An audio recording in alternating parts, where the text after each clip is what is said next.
4-0. That's how many people this country has already lost to heat since the end of June. Colorado's still got wildfires pushing 200,000 acres burned. Oh, Salt Lake City just broke a heat record that had stood since before your great-grandparents were born. Billings, Montana, hit highs this month that some outlets called an all-time record. And even the ones arguing over the technicality of that record aren't arguing about whether it was dangerous. I say all that not to scare you. I say it because I need you to understand the pattern you're sitting inside of right now, because what's coming this weekend isn't some random spike out of nowhere. This is the same dome. It went down for a few days, and now, right on schedule, just like the models said it might, it's building back up. And this time it's setting its sights on a stretch of the country that's already exhausted from 3.5 weeks of this. So stop what you're doing for the next few minutes. Let's talk about what's actually happening, why it's happening again, and what you need to have ready before Friday. Who I am and why this matters. If you're new here, hey, welcome. I'm glad you found us, especially this week of all weeks. What we do on this channel is simple. We break down what the atmosphere is actually doing, in plain English, without the fear-mongering and without the sunny with a chance of doom nonsense you get from some other corners of the internet. I'm not going to tell you the sky's falling. I'm going to tell you exactly what the models are showing, where the uncertainty still is, and what that means for you, specifically, depending on where you live.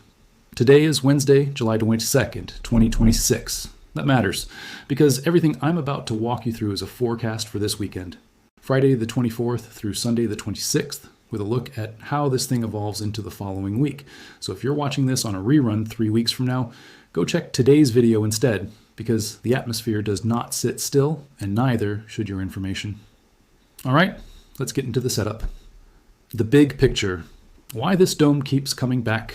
Here's the thing that I think a lot of people are missing about this summer, and it's the thing that makes this weekend's heat different from a normal 3-day hot spell. This ridge has refused to leave. Back in late June, we had that historic dome build over the eastern half of the country, right around the 4th of July. That thing put up numbers that genuinely shocked people. Heat indices flirting with 110 in Philadelphia, records falling across the Northeast, a heat-related death toll that climbed through the entire holiday week. Then, like these things usually do, it broke down. It shifted west, it weakened, everybody got a little bit of a breather. Except it didn't actually go away. It rebuilt over the Great Basin and the plains in mid-July, brought Salt Lake City to its highest temperature in over a century and a half of record-keeping, and has basically refused to fully let go of the center of the country ever since. And now, heading into this weekend, the upper-level ridge is strengthening again, reasserting itself right over the plains and pushing outward toward the Mississippi Valley and points east. I want you to picture this ridge like a dome-shaped lid sitting on top of the atmosphere, because that's genuinely what it is. High pressure aloft, strong enough and persistent enough that air underneath it is physically sinking. And when air sinks, it compresses, and when it compresses, it warms. That's called subsidence, and it's the engine underneath every heat dome you've ever heard about. That sinking air also suppresses cloud formation, which means you get wall-to-wall sunshine baking the ground day after day with nothing to interrupt it. No clouds to reflect sunlight back out, no rain to evaporate and cool things down. It's a feedback loop, and the longer it sits in place, the more efficiently it heats up the air mass underneath it and the ground itself. That's exactly why this pattern has had so much staying power this season. Some of the seasonal outlooks I've been tracking point to a strong El Niño signal interacting with the mid-latitude jet stream in a way that's been favoring these persistent ridges over the central U.S. through the back half of July. I'm not going to pretend I can tell you exactly why the atmosphere picked this exact configuration. Nobody fully can. That's just not how a chaotic system works. But the pattern recognition here is pretty clear if you've been watching all season the way I have. This is now the third distinct build of this dome since Independence Day, and each time it's redeveloped in almost the same footprint. Plains and Mississippi Valley first, then expanding east. This weekend, the day-by-day breakdown. All right, let's get tactical. I want to walk you through this the same way I always do, day by day, so you have an actual mental map of how this thing evolves, not just a vague sense of it's going to be hot. Thursday, July 23rd, the build. Thursday is really the on-ramp. The ridge axis is strengthening over the central plains through the day, and you're going to start feeling that compression heating kick in across Nebraska, Kansas, and into the Dakotas. Highs pushing into the mid to upper 90s in spots that have already had a brutal July, and dew points climbing back into the low to mid 70s ahead of the core of the heat.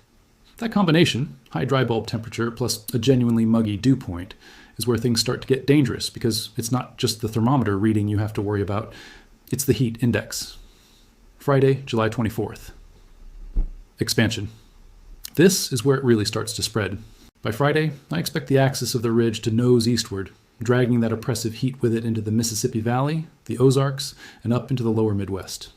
We're talking widespread highs in the mid to upper 90s, with some spots, especially urban corridors like St. Louis, Kansas City, and Memphis, flirting with the 100-degree mark on the thermometer alone. Add humidity into that, and I would not be surprised to see heat index values in the 105 to 108 range in the most humid pockets, particularly along and south of the Missouri River. Here's something people underestimate constantly. It's not just the daytime peak that matters. When a dome like this parks over an area for multiple days in a row, overnight lows stop doing their job. Normally, nighttime is when your body, and your house, if you don't have AC, gets a chance to recover. Under a strong, deep ridge, overnight lows can struggle to drop below the mid-70s to near 80 in some urban areas, especially with the urban heat island effect layered on top. Concrete and asphalt hold onto daytime heat and release it slowly overnight, which means cities are consistently running 5 to 10 degrees warmer overnight than the rural areas around them. If you're not getting real relief overnight, that heat stress compounds day over day. That's how you get hospitalizations and fatalities climbing on day 3 or 4 of an event rather than day 1, even though day 1 might not have been the hottest day numerically. Saturday, July 25th. Peak day. This is the day I'm watching the closest, and if you only prepare for one day this weekend, prepare for this one. Saturday looks like the core of the event across a huge swath of the country, realistically stretching from the southern plains up through the mid-Mississippi Valley and into parts of the Ohio Valley.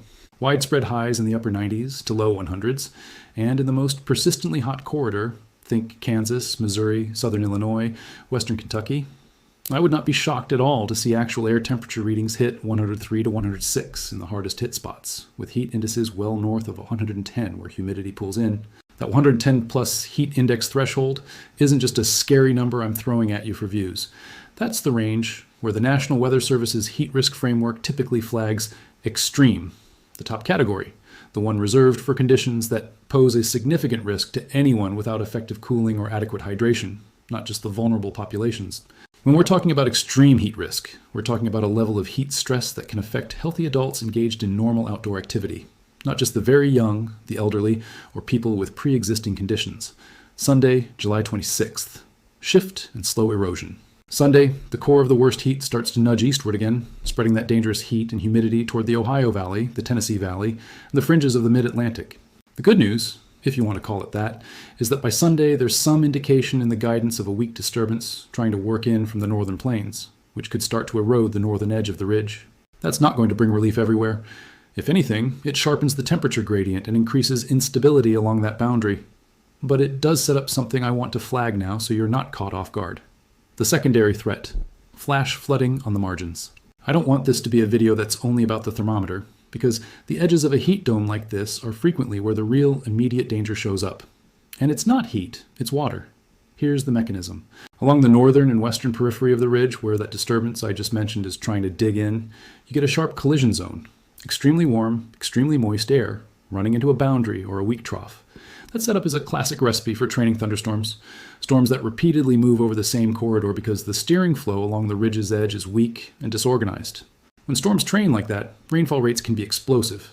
2 to 3 inches an hour isn't unusual in the most efficient cells, and because the ground has been baked rock hard by weeks of heat and minimal rain, it doesn't absorb water well at all. That combination, hard-packed, heat-cracked soil plus training thunderstorms, plus a deep tropical air mass loaded with moisture, is exactly the setup that turns a normal summer thunderstorm into a flash flood emergency in a matter of an hour or two. I'm treating this as a genuinely co-equal threat to the heat itself this weekend, particularly late Saturday night into Sunday, across parts of the Central Plains, and into the mid-Mississippi Valley, and I want you watching radar trends, not just the forecast high temperature if you're in that corridor. Flash flooding kills more people in an average year than almost any other weather hazard in this country, and it very often catches people off guard specifically, because everybody's mentally locked in on, it's a heat weekend, not a flood weekend. Don't make that mistake. If you wake up Sunday morning to a flash flood warning after 3 weeks of drought and heat dominating the headlines, I need you to take it exactly as seriously as you would in April. Who's most at risk? Let's talk plainly about who needs to be the most locked in this weekend. Because heat doesn't affect everybody equally. Pretending otherwise doesn't help anyone. Anyone 65 and older. Heat regulation gets harder as we age, and a lot of common medications, blood pressure meds, diuretics, some antidepressants, interfere with your body's ability to sweat effectively or regulate fluid balance. Infants and small children, because their bodies heat up 3 to 5 times faster than an adult's. Anyone with cardiovascular disease, respiratory conditions, diabetes, or kidney issues. Anyone who works outside, construction crews, landscapers, delivery drivers, agricultural workers, because you don't get the option to just stay indoors during the peak heat hours. And frankly, anyone without reliable access to air conditioning, which in this economy is a bigger slice of the population than people like to admit. I also want to flag pets and livestock specifically, because I see this every single heat event, and it breaks my heart every time. Dogs and cats can't regulate their body temperature the way we do. They don't sweat the way we sweat. And asphalt temperatures on a day like Saturday can exceed 140 degrees, which will burn paw pads in under a minute. If it's too hot for the back of your hand on the pavement for 5 seconds, it's too hot for their feet. What I need you to actually do, I'm not going to just hand you the forecast and walk away. That's not what this channel is about. Here's your actual preparedness checklist heading into Thursday and Friday. Check on your neighbors, specifically the elderly ones, specifically the ones who live alone. A 5-minute knock on the door on Saturday could genuinely save a life. This isn't dramatic. This is just what heat events actually require from a community. Identify your cooling location now before you need it. If your air conditioning isn't reliable, know where your nearest cooling center, library, mall, or community center is before Saturday afternoon, not during it. Front load your outdoor activities. If you've got yard work, a run, a kids' sports practice, get it done before 9 in the morning or push it past 7 at night.